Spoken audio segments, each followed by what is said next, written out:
आप सभी को नमस्कार। आज हम शूट कर रहे हैं एक पॉडकास्ट एक ऐसे इंसान के साथ या कहें एक ऐसे स्टूडेंट के साथ जिसका सफ़र रहा है या जिसकी जर्नी मैंने खुद देखी है। अ, गाँव से लेके प्रॉपर एक विलेज से लेकर एम्स नागपुर तक का जो उसकी जर्नी रही है, बहुत ही एक्साइटिंग रही है, बहुत ही कैजुअल रही है, बहुत नॉर्मल रही है, कोई प्रेशर नहीं रहा। हर एक चीज़ मैंने देखी बट इंस्पायरिंग है। सो आज मुझे पर्सनली लगा कि नीट का जो एग्ज़ाम देते हैं बच्चे, कहीं न कहीं सबको अपना-अपना स्ट्रैटेजीज़ फ़ॉलो करना चाहिए, करते भी हैं। बट कहीं न कहीं हम जानते हैं कि हमें अगर एक छोटा-सा भी किक किसी की बातों से मिलता है, किसी की सक्सेस से मिलता है, सो क्यों ना हमें लेना चाहिए। So today I am introducing a, Dev Raghuvanshi. जिन्हें आप हाँ, आज तो मैं इनका नाम आपको इंट्रोड्यूस करूँगी बट मेरी शुभकामनाएँ इनके साथ हैं कि ये आगे चल के एक बहुत ही इंस्पायरिंग और एक बहुत अच्छे डॉक्टर निकल कर आएँ, जो कि समाज में अपना योगदान दें। So welcome Sahdev Raghuvanshi. So thank you ma'am. Sahdev तो सहदेव हम पॉडकास्ट को जस्ट एक नॉर्मल कैजुअल ही रखेंगे। सो आप उस तरह से जवाब दें। सो पहली बात तो जैसे हम बात कर रहे हैं नीट की और कॉम्पिटिशन की। सो कॉम्पिटिशन की तैयारी में आप शुरू से बताइए कि आपकी जर्नी कहाँ से स्टार्ट हुई? एक गाँव से लेके आप एम्स नागपुर तक गए। सो वहाँ आपका एक क्या एक ऐसा टर्निंग पॉइंट आपकी लाइफ में आया या मोटिवेशन फैक्टर आया कि वहाँ से आपने सोचा क्योंकि इनकी लाइफ का मुझे अगेन पता है कि ये एक विलेज के बैकग्राउंड से या जहाँ पे कोई भी संसाधन इनको नहीं मिले, कोई भी रिसोर्सेज़, कोई बहुत हाई क्वालिटी ऑफ एजुकेशन इनको नहीं मिली है, कोई बहुत अच्छे टीचर्स इनको नहीं मिले हैं, कोई बहुत अच्छे स्कूल्स इनको नहीं मिले हैं। उसके बाद भी गाँव से ये एक छोटे से शहर में आए और देन वहाँ पर इन्होंने हर उस स्कूल में टॉप किया।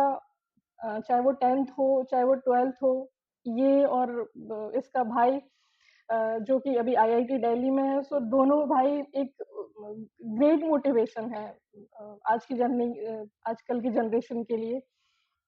सो आप मुझे वो बताइए कि आपने एक उन सब चीज़ों से कैसे डील किया और कैसे आप एक टर्निंग पॉइंट आपकी लाइफ में क्या रहा, वो आप मुझे बताइए?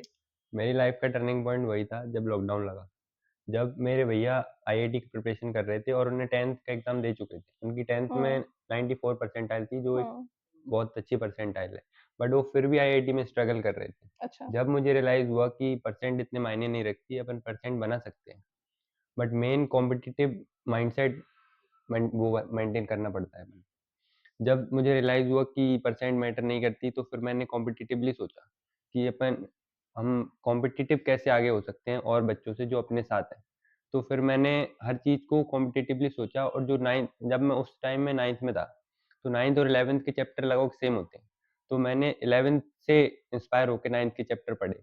सिर्फ़ मैंने 9th के कंटेंट पे फ़ोकस नहीं किया, जो थोड़े हायर लेवल के कंटेंट होते हैं ना 11th में जो आते हैं, उस पे ही फ़ोकस किया। सो तो मतलब यहाँ पर आप देख रहे होंगे कि बच्चे अपने खुद की क्लास का सिलेबस कंप्लीट नहीं कर पाते, उन्हें वो बहुत पहाड़ जैसा लगता है but it's a great inspiration कि इन्होंने अपने प्रीवियस ईयर के क्लास में नेक्स्ट क्लास को ही हमेशा ऐसे ये पढ़ते रहे। सो आपको इतना टाइम मिल जाता था?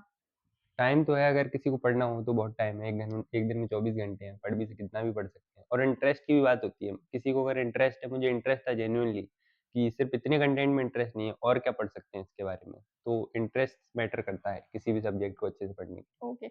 और एक जो बात अभी आपने बोली कि परसेंट आपने परसेंट से एकदम से ध्यान हटा हुँ, लिया, हुँ। सो आपका वो जो स्कूलिंग का जो पूरा प्रेशर था वो वो ऑटोमेटिक रिलीज़ हो ऑटोमैटिक गया। रिलीज़ हो गई।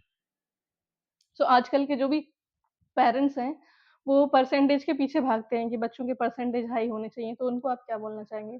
परसेंट मैटर बिल्कुल भी नहीं करती। अगर कोई बच्चा कॉम्पिटिटिवली अच्छा करेगा, तो परसेंट अपने आप बन जाएगी। मतलब जब मैं कोटा गया था, तो मेरे जो भी दोस्त थे जो आज सेलेक्ट नहीं हुए हैं या हुए हैं, लगभग उनकी सेम परसेंट थी, 90 अबव थी। तो परसेंट इतनी मैटर नहीं करती, परसेंट कोई भी बना सकता है और जो बना सकता है, वो ज़रूरी नहीं कि कॉम्पिटिटिवली भी अच्छा करेगा और ऐसा भी नहीं कि जिसकी कम परसेंटेज है, वो कॉम्पिटिटिवली बुरा करेगा। तो कॉम्पिटिशन एक अलग है और परसेंटेज एक अलग डोमेन है।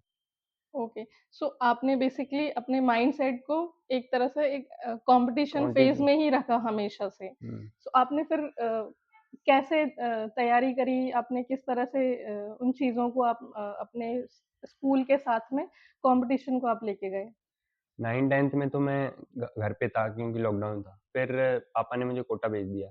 तो थोड़ा मैंने 9th-10th जब लॉकडाउन में था तो मैंने थोड़ा एक्स्ट्रा पढ़ा था 9th और 10th के लिए तो जो मुझे कोटा में हेल्प किया उसने, जो मैंने पहले पढ़ा था। फिर जब कोटा गया तो वहाँ पर तो टीचर्स होते हैं, उनको बाय हार्ट फ़ॉलो किया और ऐसे किसी से मैंने कॉम्पिटिशन नहीं किया। मेरा कॉम्पिटिशन सिर्फ़ खुद से था कि आज मैं जहाँ पे हूँ उससे आगे बढ़ रहा हूँ कि नहीं हो पा रहा हूँ।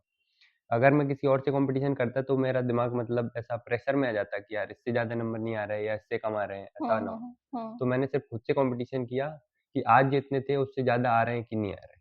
ओके, ओके मतलब बेसिकली कह सकते हैं कि कोटा का जो प्रेशर होता है, उसको आप इस तरह से भी डील कर सकते हो कि आपको आपके आस-पास नहीं देखना, आप जो कल क्या थे हुँ, और आज आपने कितना ग्रोथ किया है, बेसिकली आपको आपकी स्ट्रैटेजी और आपके ग्रोथ पे ही फ़ोकस ग्रोथ पे करना है फ़ोकस आपको, करना। इन सब चीज़ों पे फ़ोकस नहीं करना।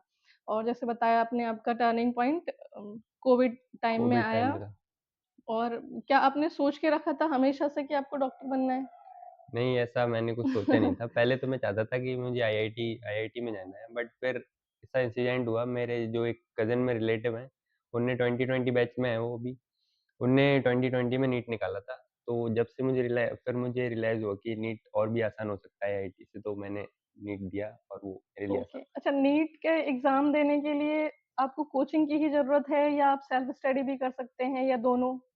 मतलब कोचिंग एक गाइडेंस पॉइंट होता है, बट मेन तो सेल्फ स्टडी होता है। हुँ, हुँ, हुँ। बट कोचिंग एक गाइडेंस देता है, तुम अपन अगर सिर्फ सेल्फ स्टडी करेंगे तो भटक सकते हैं कि क्या पढ़ें, क्या ना पढ़ें। हुँ, कोचिंग एक एक रोड मैप है जो मतलब वो फ़ॉलो करो सेल्फ हुँ। स्टडी के साथ तो और आसान हो जाता है। हुँ, बट हुँ, हुँ। सेल्फ स्टडी किसी को करना हो तो आज यूट्यूब पे तो इतना कंटेंट है। अगर मैं वापस जाऊँ तो मैं सोच सकता हूँ कि अगर मैंने सेल्फ स्टडी सिर्फ यूट्यूब से की होती, जब भी निकाल सकता था मैं। तो अच्छा, ओके। सो ऐसा कुछ ज़रूरी नहीं है कि ज़रूरी नहीं है। आपको आज कहीं न कहीं यूट्यूब इसके लिए एक यूट्यूब बहुत बड़ा रोल बहुत प्ले बड़ा कर रोल रहा प्ले है। कर रहा है। सो यहाँ पर भी बहुत सारे टीचर्स अपने नॉलेज को शेयर कर रहे हैं और आप वो वहाँ से बहुत भी बेस्ट टीचर है, मतलब कोटा में भी ऐसे हुँ, टीचर्स नहीं मिलेंगे जो आज यूट्यूब पे पढ़ा रहे हैं। ओके।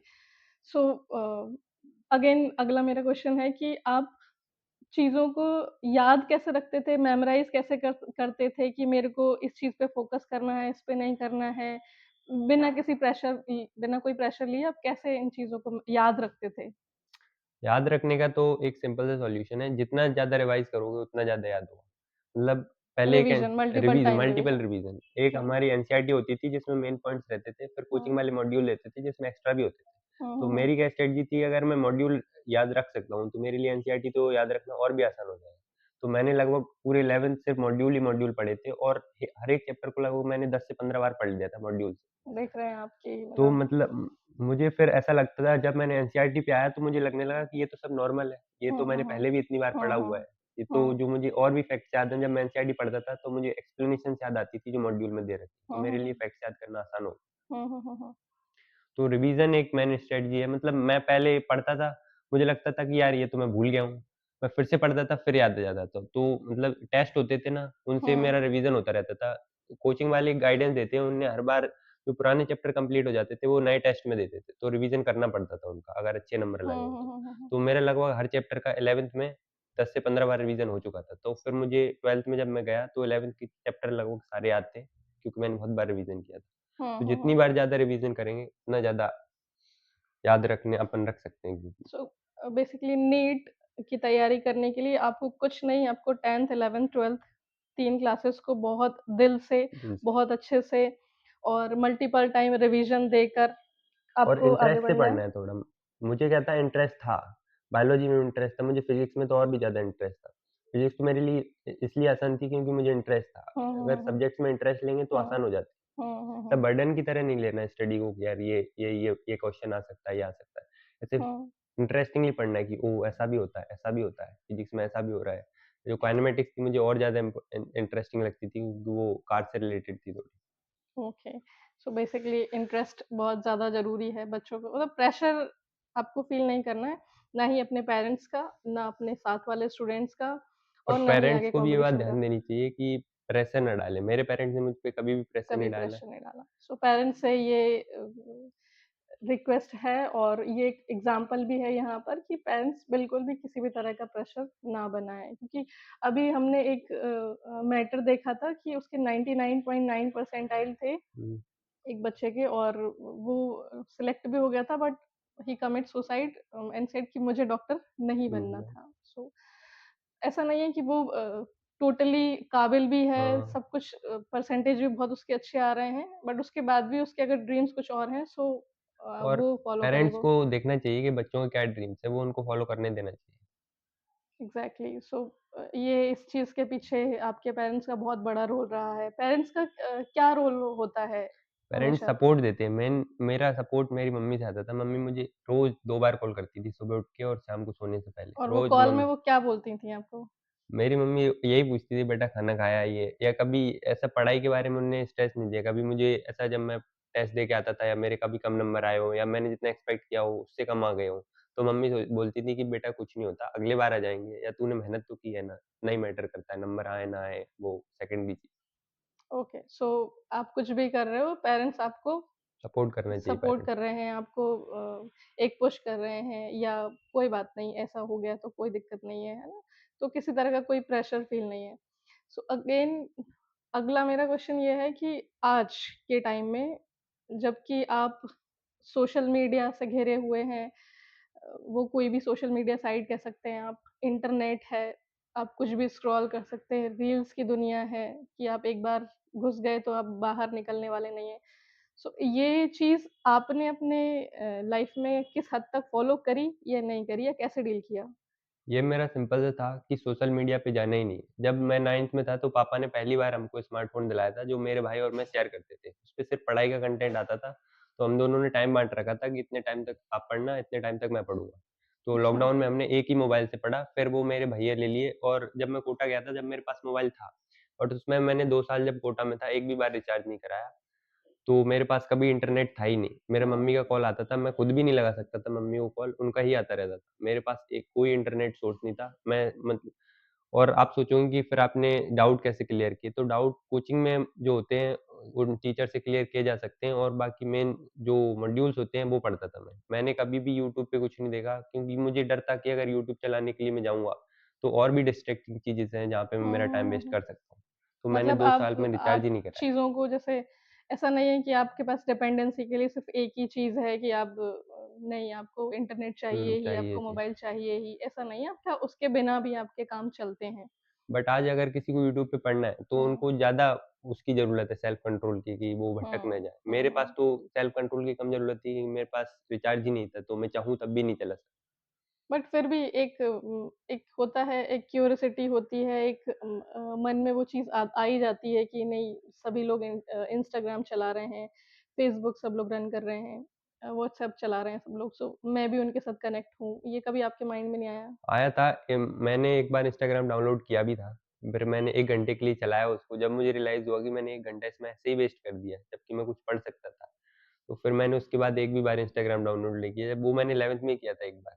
ओके, जब सो मुझे रियलाइज़ बेसिकली हुआ कि टाइम वेस्ट है फालतू, उससे कुछ हुँ। ज़्यादा है नहीं। So basically self control self control is is important. Way more important कि आप कितना अपने आप के ऊपर कंट्रोल कर रहे हैं और कितना इन चीज़ों से अलग रह रहे हैं, और आपको अपना एम नज़र आ रहा है, आपको आपका टारगेट नज़र आ रहा है कि आपको क्या करना है।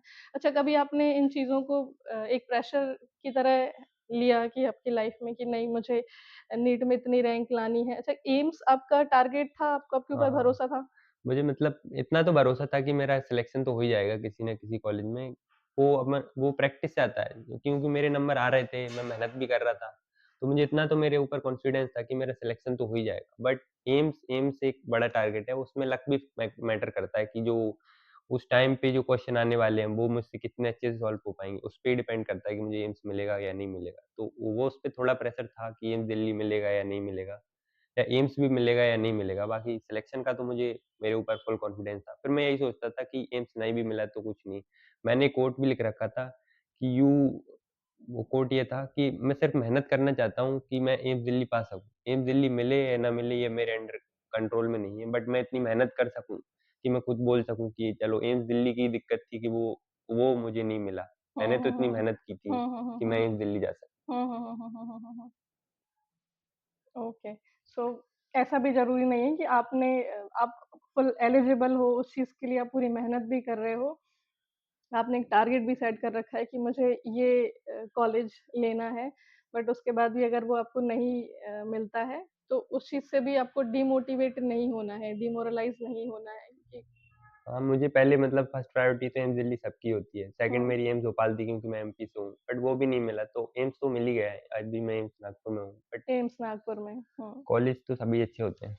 मतलब सिलेक्शन का मुझे कॉन्फिडेंस था, एम्स का नहीं कॉन्फिडेंस।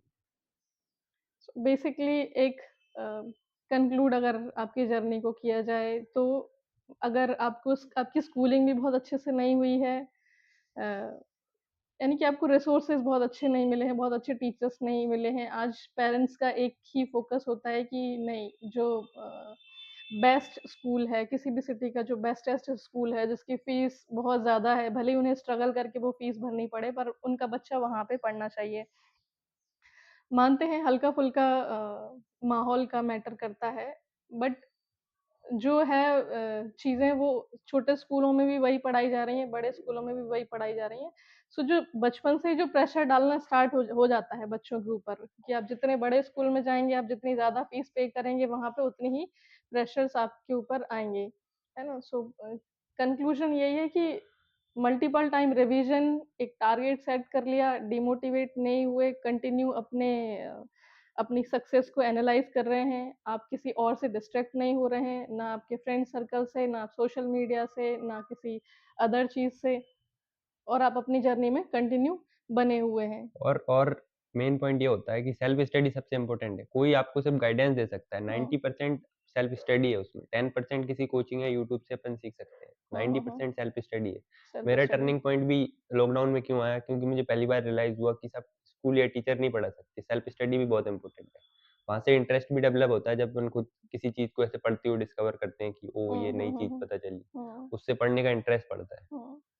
सो बेसिकली जो पेरेंट्स हैं या जो टीचर्स भी हैं, वो बच्चों में सिर्फ़ और सिर्फ़ एक ही चीज़ डेवलप करें कि वो अपना इंटरेस्ट इंटरेस्ट जनरेट डेवलप करें, करें, जनरेट करें बुक्स किसी में इंटरेस्ट जनरेट करें, चाहे वो कोई मैगज़ीन्स पढ़ें, चाहे अपने सिलेबस की बुक्स पढ़ें, बट उनका इंटरेस्ट होना चाहिए। एक प्रेशर, बिना किसी प्रेशर के कि मेरे साथ भी हमेशा यही रहा है कि मैंने भी हमेशा ही बुक्स में एक अपना इंटरेस्ट मुझे दिखता रहा या ढूँढती रही। मुझे हमेशा ही अगली क्लास में या उसकी अगली क्लास में मुझे हमेशा से इंटरेस्ट आता रहा बुक्स में, और बुक्स को मैं बहुत-बहुत बेहद प्यार करती हूँ। सो अगर आपका किताबों से लगाव है, पेरेंट्स उसको इस तरह से बच्चों को मोटिवेट कर रहे हैं, ना कि इस चीज़ के लिए, क्योंकि रास्ता अपने आप बच्चे खोज लेते हैं, उनका इंटरेस्ट डेवलप हो जाता है। आप उनके सामने ऑप्शंस रख सकते हैं कि जैसे आपकी जर्नी कुछ और थी, फिर आपका लाइफ में आप टर्निंग बनना पॉइंट कुछ और है। चाहते हाँ। थे, फिर एक टर्निंग पॉइंट आया।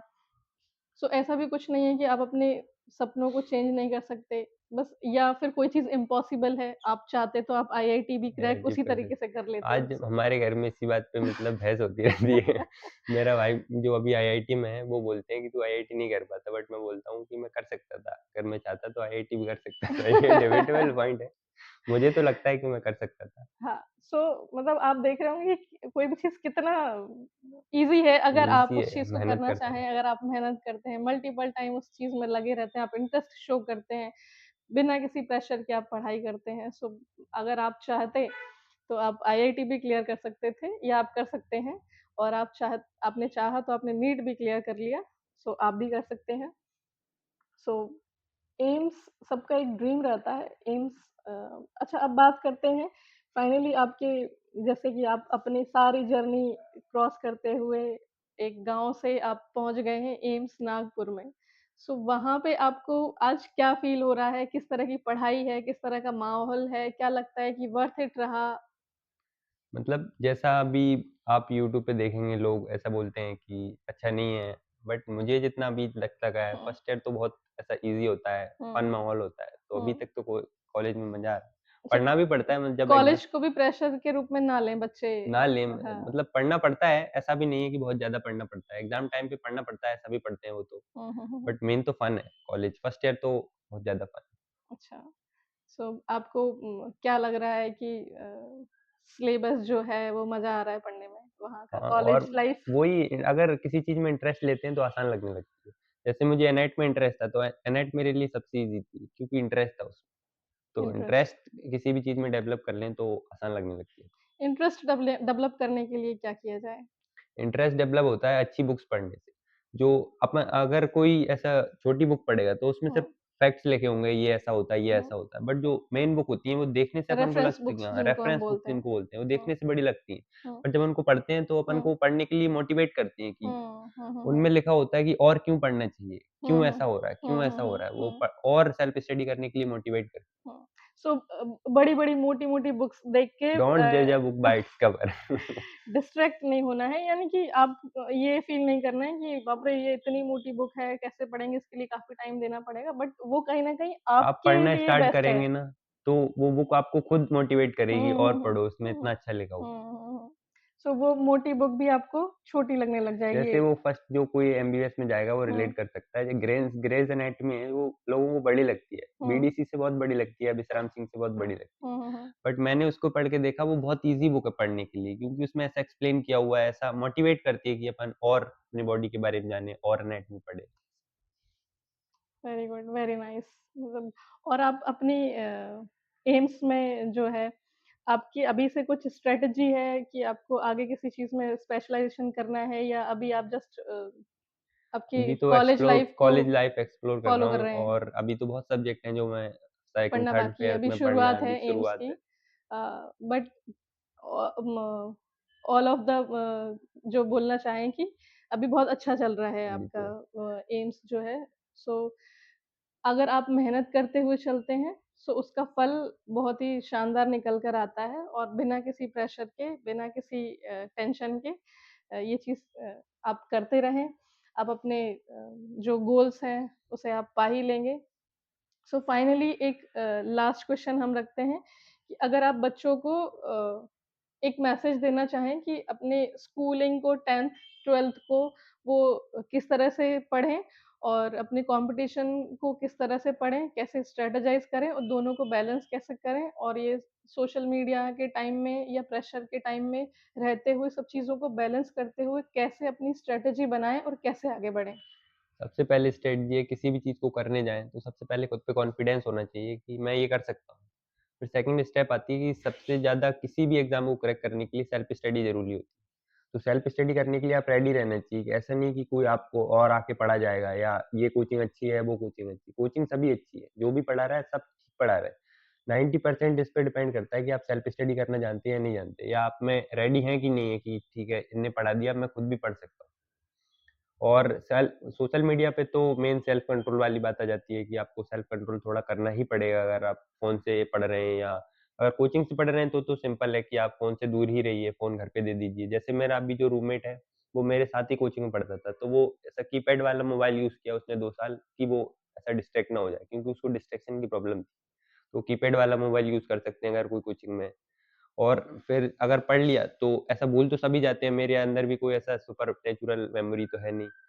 तो ऐसा किसी थोड़ा एडवांटेज क्रिएट करने के लिए क्या ज़्यादा रिवीज़न करने पड़ते हैं। मैंने जैसे कोई जिसका सिलेक्शन नहीं किया हुआ होगा, उसने 5 बार रिवीज़न किया होगा, बट मैंने एक चैप्टर का 10 से 15 बार रिवीज़न किया है। और जैसे जो सबसे मुझे फॉरगेटेबल चैप्टर लगता था 11th में, जो पहला ये एटॉमिक जो चैप्टर था फिज़िकल केमिस्ट्री में, वो मुझे बहुत भूलने वाला लगता था। उसका मैंने अभी काउंट किए 52 बार रिवीज़न कर चुका था कि मैं वहाँ पे जाके भूल ना जाऊँ। क्या बात है! क्या बात है! ये तो अल्टीमेट ही हो गया है। जी, जी, जी। मतलब लास्ट में जब मैं पढ़ता था तो 5 मिनट में 5-10 मिनट में पूरा चैप्टर पढ़ देता था जब क्या मैंने बात है! लास्ट में रिवीज़न किया था। तो रिवीज़न मेन फैक्टर है अगर को थोड़ा एडवांटेज क्रिएट करना है और जो बच्चों से जो इसके लिए कह सकते हैं करत करत अभ्यास के के जड़ मत जड़ होई मत होत सुजान। सुजान।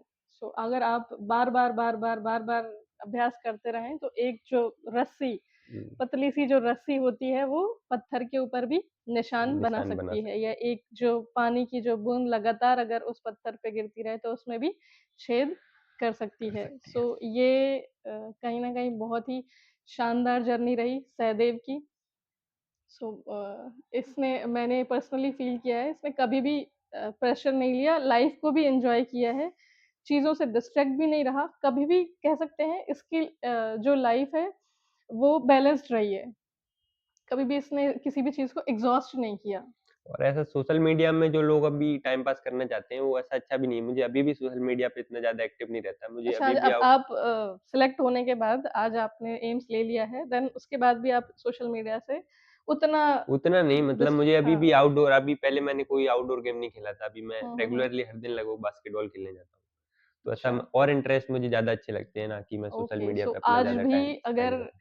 अ, सहदेव को लगता है कि मैंने अपना टारगेट अचीव कर लिया है, सो वो मैं आज सोशल मीडिया को चलाऊँ, सोशल मीडिया पे जाऊँ, वहाँ पे अपना टाइम स्पेंड करूँ, चीज़ों को देखूँ, सो नहीं, आज भी उनकी लाइफ़ बैलेंस चल रही है। Rather than using phone or social media, he played outdoor games. सो वो आपके माइंडसेट के लिए, आपकी मेंटालिटी के लिए, आपकी हेल्थ के लिए भी बेस्ट है।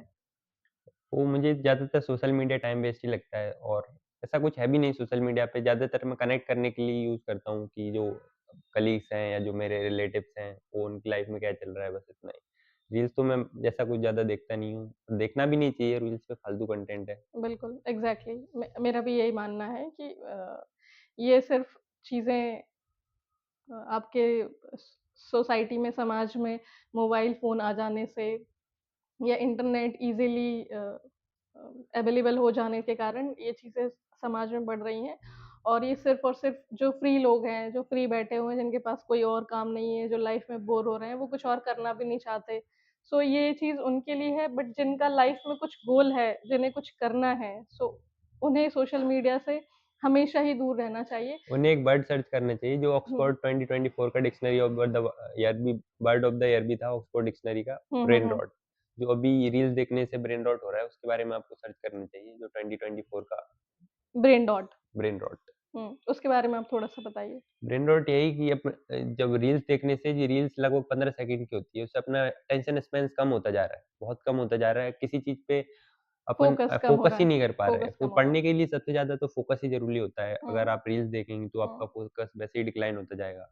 रील्स कहीं न कहीं आपको आपके ब्रेन को डिस्ट्रैक्ट कर रही डिस्ट्रैक्ट हैं। कर रही हैं, आपके अटेंशन स्पैन को हाँ, छोटी करती जा हाँ, रही हैं। आपको डोपामाइन अटेंशन कम कर रही बहुत हैं। डोपामाइन हिट चाहिए, जो पढ़ाई में ऐसा डोपामाइन हिट नहीं मिलता। अपन को लॉन्ग टर्म में सोचना पड़ता है कि यार रिज़ल्ट आएगा जब डोपामाइन हिट मिलेगा। पहले जैसे तो एक एक छोटे से बच्चे साल 2 साल तक के बच्चे का जो डिस्ट्रैक्शन होता है कि कभी वो एक चीज़ पे नहीं हाँ, टिकता, वो कहीं न कहीं वो माइंडसेट आपका आज रील्स के कारण होता रील्स जा के रहा कारण है। होता जा रहा है, प्रीमैच्योर होता जा रहा है आपका दिमाग, जो बचपन में था वैसा बनता जा हुँ, रहा है। हुँ। एडीएचडी होती जा रही है उसकी वजह से। एग्ज़ैक्टली सो rather than using social media आप कोई उठा के कोई बुक्स बुक्स पढ़ पढ़ना सकते हैं, कोई स्टार्ट हॉबी करें, डेवलप कर कोई सकते हॉबी हैं। डेवलप कर लें या फिर कोई गेम खेलना स्टार्ट कर दें। हुँ। सो ये कहीं न कहीं आपके ब्रेन को भी फ़ोकस करेगा, फ़ोकस करने में काम आएगा। सो ठीक है, ये बहुत ही मोटिवेशनल और इंस्पायरिंग जर्नी रही। मैं तो पर्सनली बहुत मोटिवेटेड हूँ। अदरवाइज़ भी मैं क मुझे कोई मिलता है तो मैं इन दोनों भाइयों की का एग्ज़ाम्पल मैं देती रहती हूँ क्योंकि मैं ये रिलेटिव होने के नाते मैं इन लोगों से बचपन से पर्सनली जुड़ी हुई हूँ और हर एक जर्नी मैंने इनकी बहुत करीब से मैंने देखी है, ऑब्ज़र्व की है। सो मैं ये चीज़ बोल सकती हूँ कि ये किस तरह से अपनी लाइफ़ को इन लोगों ने चलाया और आज ये हम सभी लोगों के लिए फैमिली में भी मोटिवेशन है। सो मैंने ये चीज़ फ़ील किया कि ये मोटिवेशन किसी भी बच्चे तक और जा पाए किसी भी पेरेंट्स तक जा पाए। सो ये उनके लिए एक मेबी टर्निंग पॉइंट हो सकता है लाइफ़ का। एक छोटा-सा भी किक लाइफ़ में मिल जाए, सो वो भी एक बहुत बड़ी बात हो सकती है। मेरा भी किक यही था कि मुझे रियलाइज़ हुआ कि मेरे भैया जिनकी परसेंट इतनी अच्छी है, फिर भी वो स्ट्रगल कर रहे हैं। तो सेल्फ स्टडी सबसे ज़्यादा इम्पोर्टेंट है, ऐसा कोई फीड एग्ज़ैक्टली नहीं कर जाएगा। परसेंटेज पे जो पेरेंट्स बहुत ज़्यादा टारगेट करते हैं, फ़ोकस करते हैं कि नहीं आपको पड़ोसी के बच्चे का इतना परसेंटेज आया था 12th में, तो इस साल तुम्हारा भी 12th में उतना ही परसेंटेज तो आना चाहिए, नहीं तो हमारी नाक कर नीची जाएगी। हो जाएगी, कट जाएगी। ऐसा सो ज़रूरी नहीं है अगर किसी को इंटरेस्ट है, सब्जेक्ट में इंटरेस्ट ज़्यादा इम्पोर्टेंट है ना कि परसेंटेज ज़्यादा इम्पोर्टेंट है। परसेंटेज तो कम-ज़्यादा चलती रहती है, उससे कोई ऐसा सो ये था आज का पॉडकास्ट सहदेव के साथ, डॉक्टर एस के साथ, ये इन्होंने अपना नाम डॉक्टर एस कर लिया है। सो मुझे ये हमेशा ये अच्छा लगता है कि आप जो बनना चाहते हैं, उसकी ओर बढ़ें, उसके लिए काम करें। अ, उसको कहीं न कहीं अपने माइंड में दोहराते रहें और उसको जीना भी स्टार्ट करें, राइट? प्रैक्टिकली उसको जीना भी प्रैक्टिकली स्टार्ट करें। इंटरेस्ट लें हर सब्जेक्ट में जो आप पढ़ना चाहते हैं, आप पढ़ रहे हुँ। हैं। Love what you do. So थोड़ा बहुत आप आपके भाई की जर्नी से भी हल्का-फुल्का बताना चाहें कि वहाँ से आपने क्या मोटिवेशन लिया या आपको क्या लगता है कि लोगों को वो मोटिवेशन आपको शेयर करना चाहिए कि क्योंकि मुझसे ज़्यादा कहीं न कहीं आपने वो उनकी जर्नी देखी है। उनकी जर्नी भी ऐसा कुछ उनकी क्योंकि जर्नी में आईआईटी के लिए जो बच्चे जाने वाले जो बच्चे हैं, उनको भी एक थोड़ा-सा मोटिवेशन मिल जाए नीट के अलावा। मेरे भैया ने एक ड्रॉप लिया था, उन्होंने 12th के साथ नहीं क्लियर किया, उन्होंने ड्रॉप के साथ क्लियर किया। 12th में वो परसेंटेज में चले गए थे कि उनको परसेंट बनानी थी, फिर उनको बाद में रियलाइज़ हुआ कि परसेंटेज इतना मैटर नहीं करती। फिर वो 1 साल और कोटा गए, उन्होंने वहाँ पे मेहनत की, जब उनका आईआईटी में सिलेक्शन हुआ। और मेरी मोटिवेशन तो मेरे भैया ही थे कि मुझे उनसे ज़्यादा अच्छा करना है किसी भी फ़ील्ड में।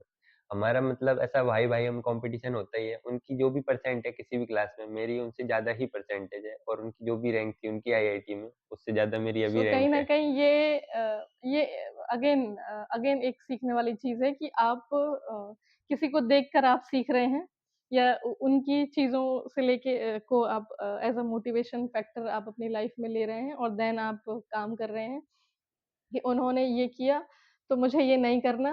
उन्होंने परसेंटेज पे फ़ोकस किया, सो मुझे परसेंटेज पे फ़ोकस नहीं करना। उनने ही बोला था मतलब मुझे हुँ। कि ऐसा परसेंटेज मैटर नहीं करती, हुँ, हुँ, कॉम्पिटिटिव हुँ। फ़ोकस कर तू हुँ, और हुँ, हुँ। उनने ही गाइडेंस दी हुँ, कि हुँ, हुँ। कॉम्पिटिशन मेन हुँ, है, ऐसे हुँ। पढ़ना है अपन को, हुँ, हुँ, ऐसा हुँ। ये चीज़ें सिर्फ़ सब्जेक्टिवली इम्पोर्टेंट होती हैं, हुँ, हुँ, ये हुँ। चीज़ें ऑब्जेक्टिवली इम्पोर्टेंट होती हैं, तो हुँ, हुँ, हुँ। ऑब्जेक्टिव चीज़ों पे ज़्यादा फ़ोकस करना। हुँ, हुँ, हुँ। सो ये था सहदेव रघुवंशी के साथ या डॉक्टर सहदेव रघुवंशी के साथ उनकी एक छोटी-सी जर्नी जो कि बहुत ही बड़ा मोटिवेशन है। एक गाँव से लेकर एक प्रॉपर विलेज से लेकर एम्स नागपुर तक जाना और विदाउट एनी प्रेशर। सो मेरा सभी लोगों के लिए यही कहना है कि आप भी चाहे वो बच्चे हों, पेरेंट्स हों, अपना एक टारगेट रखिए और मेहनत करिए, मल्टीपल टाइम रिविज़न करिए, सोशल मीडिया से दूर रहिए और अपने गोल्स को अचीव करिए। Life will be best. बस, thank thank you you. So much.